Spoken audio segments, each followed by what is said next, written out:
70번이라도 용서하라. 남아공에서의 일정을 마치고 나는 요하네스버그에서 1만 3천 킬로미터 떨어져 있는 호주 서부의 도시 퍼스로 향했다. 전 세계를 돌며 강의를 할 때마다 나는 꼭 퍼스에 들린다. 면담을 요청한 젊은 호주 여성이 있었다. 그녀는 지난 몇 년간 편두통, 부비동염, 위장장애, 심한 천식 발작 등으로 고생했다고 한다. 그녀는 어머니가 밉고 원망스럽다는 이야기를 들려주었다. 나는 어머니가 어디에 계시냐 물었다. 10년 전에 돌아가셨어요.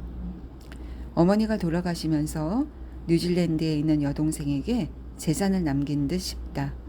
지난 10년간 이 여성은 증오라는 정신적인 독을 품고 있었고 이 독은 온몸으로 퍼져 온갖 나쁜 영향을 끼쳤다. 나는 그녀에게 우리가 우리에게 죄 지은 일을 용서하여 준 것 같이 우리의 죄를 용서하여 주시고 마태복음 6장 12절 7번뿐만 아니라 7번을 70번이라도 해야 한다. 마태복음 18장 22절의 뜻을 설명해 주었다. 필요하다면 하루에 1000번도 용서하라고 했다. 그녀는 어머니가 스스로의 마음에 비춘 빚에 따라 행동했음을 알았다. 어머니는 당시의 마음 상태에 따라 본인이 옳다고 느끼는 일을 한 것이다.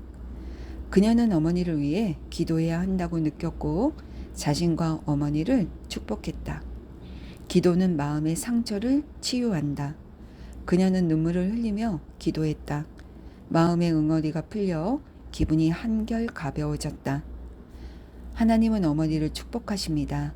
어머니가 어디에 계시든 하나님의 사랑이 함께 하시기를 빕니다. 하나님의 성령이 그녀를 통해 말씀하셨다. 마음의 상처를 낫게 하는데 꼭 필요했던 연고이자 용서와 선의, 이해의 성령이었다. 우리는 그녀의 어머니가 하나님의 빛과 사랑과 진리에 둘러싸여 빛나고 하나님의 평화와 아름다움이 어머님의 영혼의 충만함을 느끼면서 어머니를 위해 기도했다. 하나님의 사랑이 그녀의 마음에 넘쳤고 축복의 기도는 여성을 치유했다. 그녀는 한 번의 기도로 급격한 변화를 보여줬다. 여성의 눈에는 빛이 감돌았고 얼굴에는 미소가 돌았다. 광채가 그녀를 감쌌고 무한한 광채가 퍼져나가는 것 같았다. 모든 증상이 사라졌다. 여성은 하나님은 사랑이십니다. 나는 나았습니다. 라고 큰 소리로 외쳤다. 하나님의 사랑이 얼마나 황홀한지 경험하는 순간이었다. 그 순간은 영원히 지속된다고 흔히 말한다.